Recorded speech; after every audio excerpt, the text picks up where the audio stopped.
Okay, so let's have an example on reheat Rankine cycle. A reheat Rankine cycle operates with steam entering the high pressure turbine at 5 megapascal and 400 degrees Celsius. The steam is reheated at the pressure of 1.5 megapascal and a temperature of 350 degrees Celsius before entering the low pressure turbine. The condenser pressure is 10 kilopascal. The steam flow rate is 20 kilograms per second. Assuming both turbines and the pump are isentropic, determine the thermal efficiency of the cycle, the moisture content of the steam at the axis of the low pressure turbine, and C, the total power output of the cycle in kilowatts. Okay, so bali ito yung kanyang schematic diagram, no? So given na rin dito, nilagay ko na rin dito yung pressure, temperature, and yung extraction pressure natin 1.5 megapascal sa may 4. Siyempre paras na rin dito sa 5. Okay. Dito yung ano natin, reheating natin. So magkakaroon tayo dito ng heat addition, QA. Ayan. Then dito yung ating QR, and then ito yung ating work ng pump. Tapos ano pa ba yung yung mass flow rate pala ng steam na dumadaloy. So 20 kilograms per seconds, no? Ayan. Okay? So unahin natin. So yung state 1 natin, dalawang property yung kailangan natin para mahanap yung enthalpy. Yung pressure niya is 10 kilopascal. Okay, or that is equal to 0.01 megapascal. And then siya ay wala namang sinabing ano to, pero assume natin saturated liquid yan. Okay? Therefore, ang H1 is equal to HF at 0.01 megapascal, which is equal to 191.83. Then sa may state 1, ito. Sa may state 2, okay, ang pressure niya ay parehas sa pressure ng 2 natin, parehas dun kay 3. Kasi wala namang pump sa pagitan ng 2 tsaka 3, pump or throttling valve or turbine, wala namang ano doon. So it's just a heat exchanger. So kapag heat exchanger, sinasabi ko noon na ideally, no pressure drop or constant pressure yung process doon. So ibig sabihin, ang P2 is equal to P3, which is equal to 5 megapascal, no? Okay, another property, isa pa, that is, ang specific volume ng 2 is equal to, approximately, no? Specific volume sa may state 1, which is equal to BF at 0.01 megapascal. Okay, so yung H2 natin, kapag mag-energy balance tayo dyan, that is equal to H1 plus BF at 0.01 megapascal multiplied by P2 less P1. So this is 191.83 plus 1.0102 tapos 5 less 0.01. So H2 is equal to 196.87. So check na natin yung 1, then yung 2. Yung 3 natin, yan ay superheated, no? Ano natin malalaman? State 3. Okay, yung pressure niya ay 5 megapascal and then yung temperature niya ay 400 degrees Celsius. Paano natin malalaman na yan ay superheated? Punta tayo sa PISA, sa 5 megapascal, anong page to? Sa table 2 ng ating steam table. Yung steam table natin ay, ang author nito ay si Joseph Kennan tsaka Frederick K.S. tapos Philip Hill and then Joan Moore, no? So punta tayo sa page table 2, ano? Page 12. Okay? At 5 megapascal, ang Tsat dito is equal to 263.99 degrees Celsius, no? So since ang T3 is greater than yung kanyang Tsat, therefore siya ay superheated. So kung superheated yan, punta ka sa table 3. Doon mo hanapin yung kanyang properties. So sa table 3, yan ay makikita sa page, anong page to? Page 62, no? Page 62, yung kanyang pressure at temperature ay 400 ba yun? Wait lang, tapos balikan ko lang yung ano. Bakit to? 350, 400. Okay, tama, 400. 400. Nakalimutan ko palang nilagay yung ano dito. Yung temperature niya pagkatapos ng reheating. This is 350 degree Celsius, no? Ayan. Okay. And then next, ayun, makikita sa page 62. So, ang H3 natin dito is equal to H3 400 to 3195.7, no?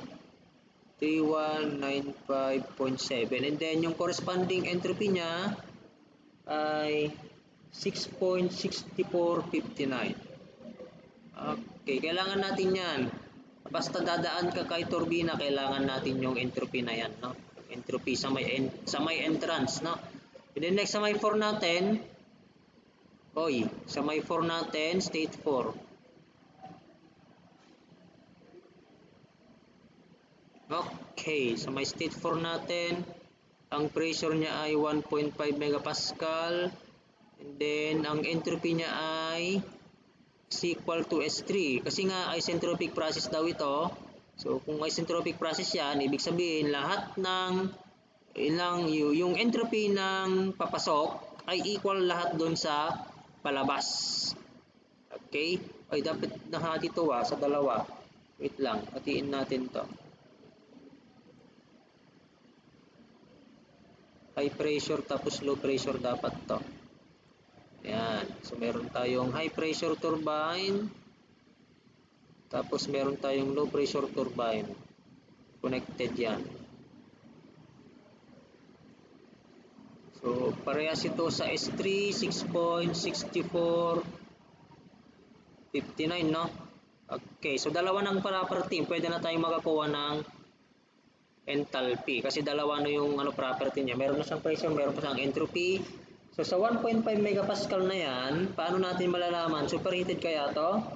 Balik tayo dun sa table 2. Sa may 1.5 megapascal sa page 1.5. 11, no? So, at 1.5 megapascal, so yung SG dito is equal to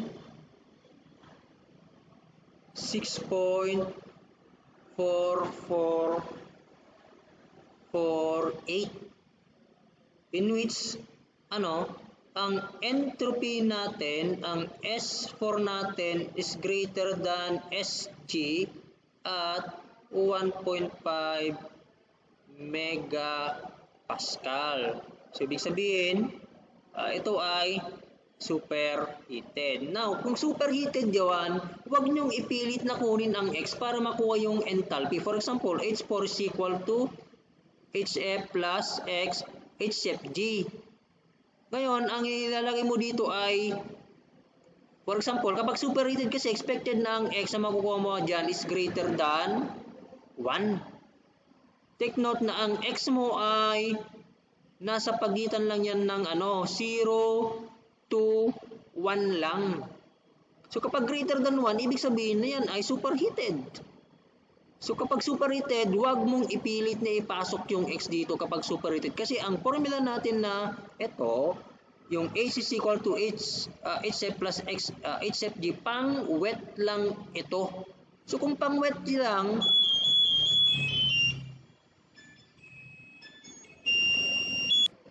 so kung wet yan, ang X na nakuha mo is greater than 1, yung ibig sabihin superheated, hindi pwede.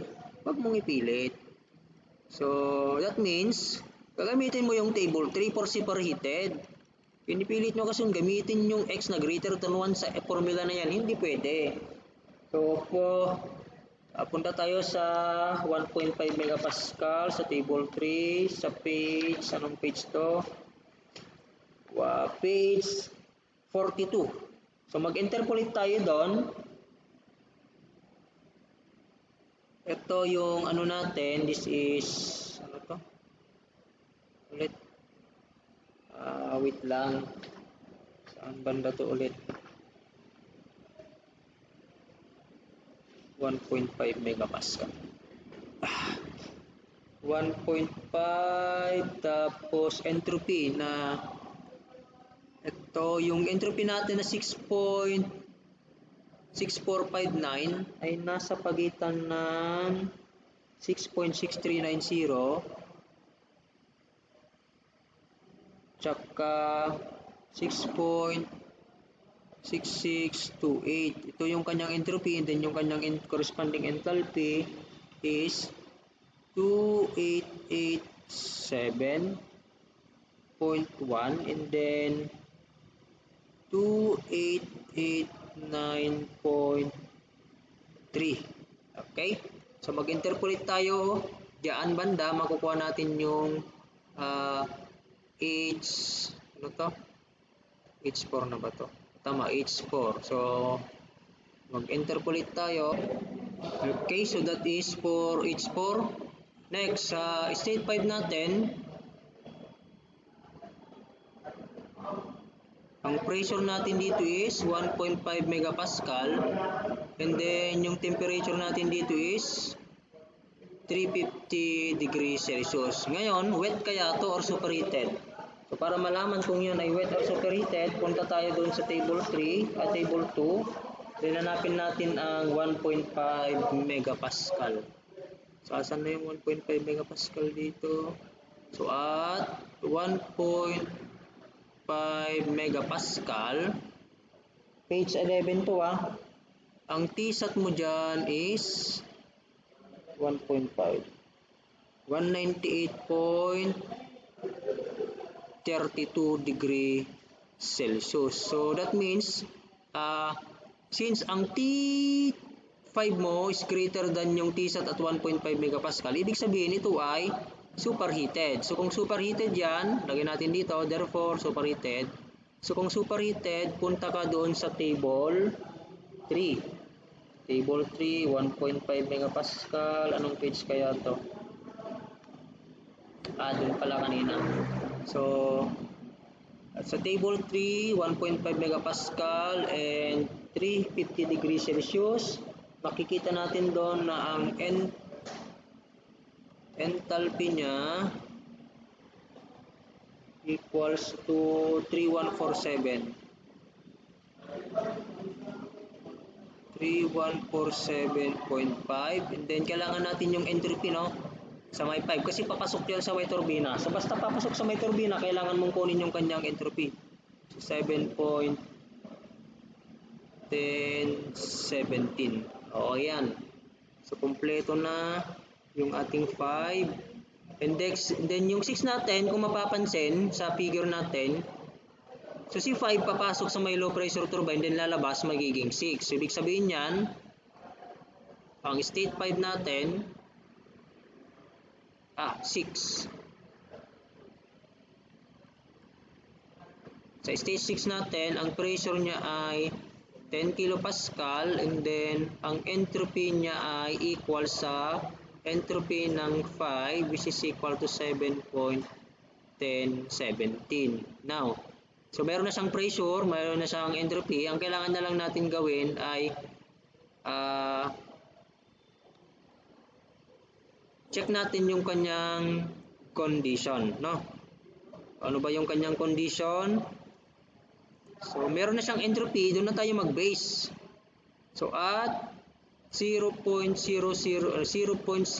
megapascal, ang SG natin doon, ang SF natin ay 0.6493 and then ang SG natin is, ano bang SG? 0.01 8.1502.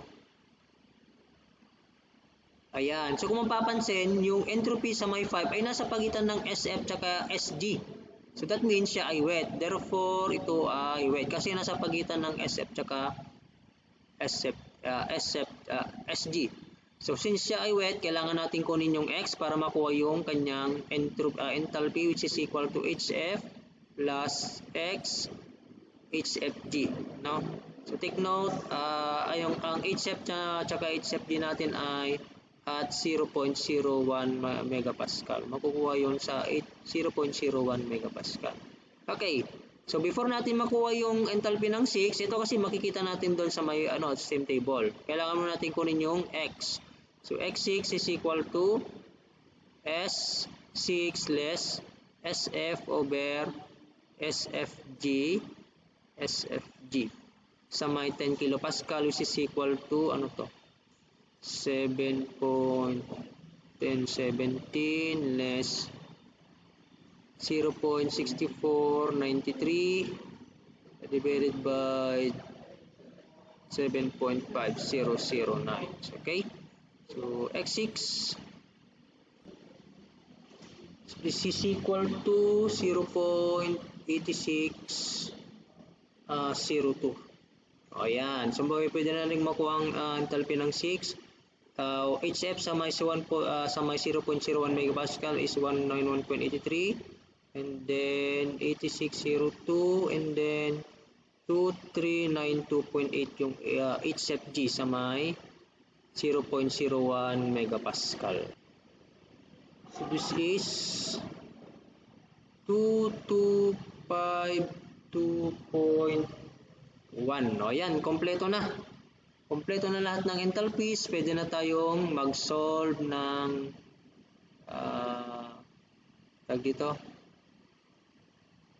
Pwede na tayong mag-solve ng mga unknowns. Okay?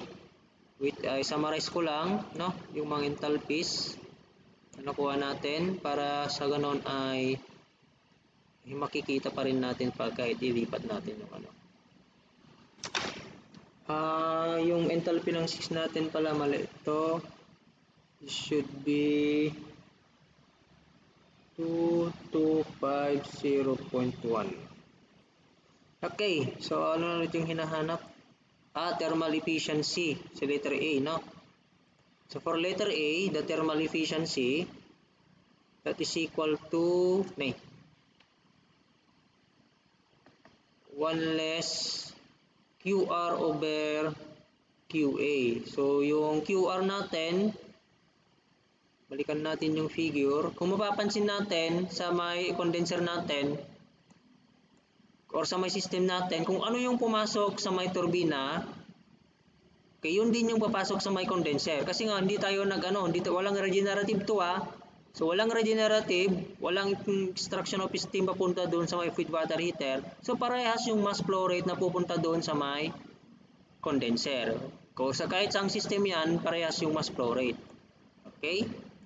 Ayan. So ang QR natin, that is mass flow rate ng steam multiplied by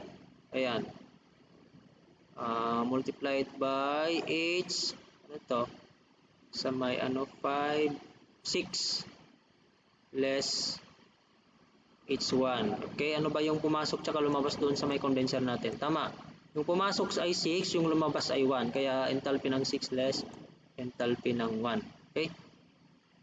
So kung gusto ninyong tanggalin muna yung mass flow rate, pwede naman ganito. QR per unit mass is equal to 6 less 1. Then tsaka natin multiply later on para maging kilowatts. Okay, so ganito na lang muna. Okay lang din. So this is equal to 2058.3. Ayan, yung QR. Then, sa QA naman natin, QA per unit mass. Ano ba yung pumasok doon? 2 tsaka 3, no? H3 less H2.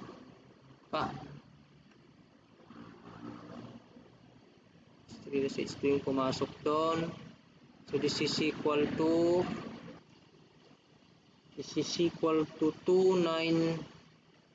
29998.8.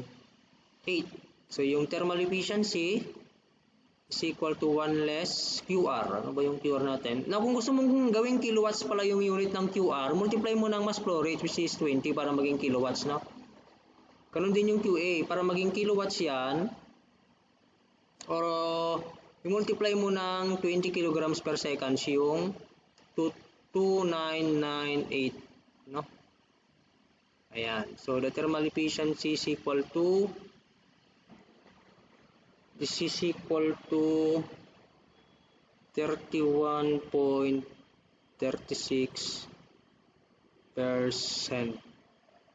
Okay, for letter B, ano kaya yung letter B natin? Moisture of the steam at the exit of the low pressure turbine. Nasolve na natin yon, no? Okay. Ang X natin dito, 6 ba to? Tama, 6. Ano yung 6 natin dito? Ayun. Moisture pala, moisture. So, 0.8602. Then yung Y6 natin, that is equal to 1 less X6. So, Y6, yun yung sinasabi ko pala, na isa.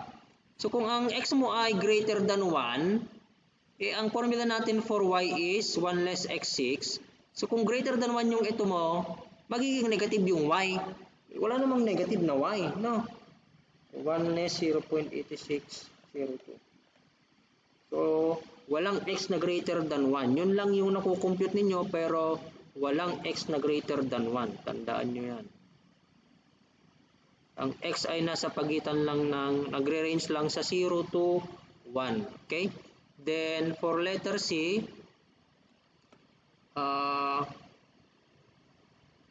letter C is the flow rate, no? Mass flow rate, the work net or yung power output. Ang power output or that is equal to work flow net, that is equal to work ng turbine per unit mass less work ng pump per unit mass. Multiply mo ito ng mass flow rate ng steam. Or pwede rin naman ganito to. QA per unit mass less QR per unit mass multiplied by the mass flow rate of steam. Parehas lang yan. Okay?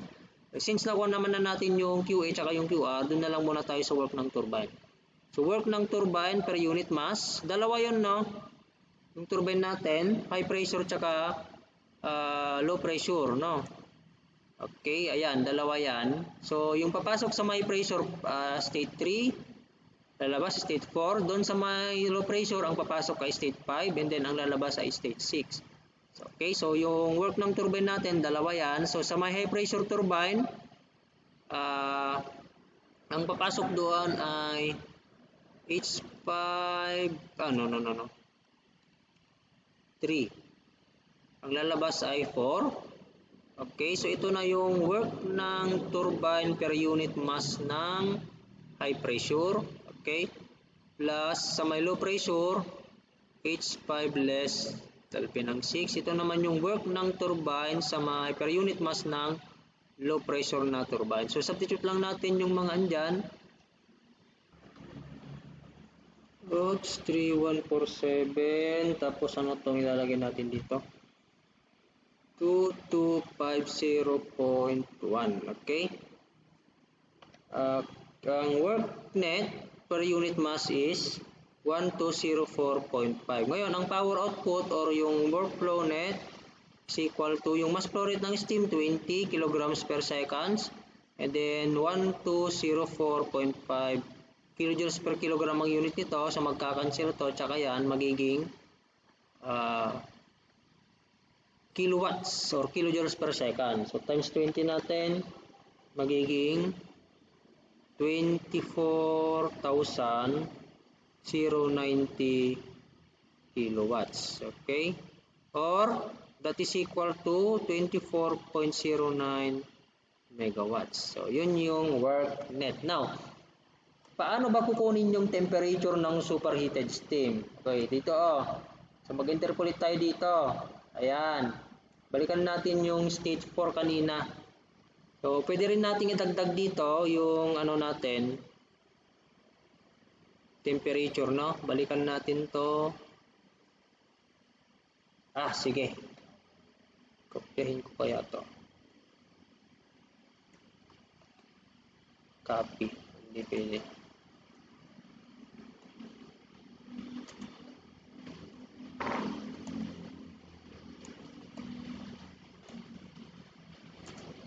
Ayun. Okay. So ito yung ano natin kanina sa may state 4. Now, paano ba interpolate yan? So ngayon, palitan na lang natin para yung temperature makuha na rin natin. Ito yung entropy natin sa column na ito. And then, ito naman yung temperature sa column na to, no? 6.6390. Tapos, pindutin lang ang mode sa calculator na Casio. Tapos, after nyan ay 2. Tapos, mode 3 pala, no? Mali. Mode 3. Tapos, pindutin ang 2. And then, input mo yung mga ito 6.6628. Then yung corresponding temperature, anong page na kanina to? Sa may 1.5 megapascal kanina. Page, ano na to? 42 ata yun. Ayan, sa may page 42, 1.5, 6.6390, yung corresponding temperature niya ay, tignan mo dun sa pinakagilid, that is 235 degrees Celsius. Tapos yung 6.6628 is 240 degrees Celsius. Okay? So, pagka-type mo yan sa calculator, pagka-type mo sa calculator,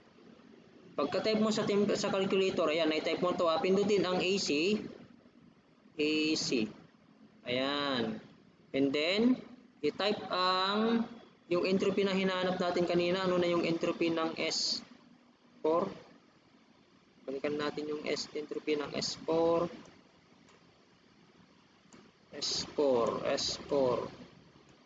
Entropy, or yung S3, parehas lang naman doon. 6.64, bakit to? 6.6459. Tama.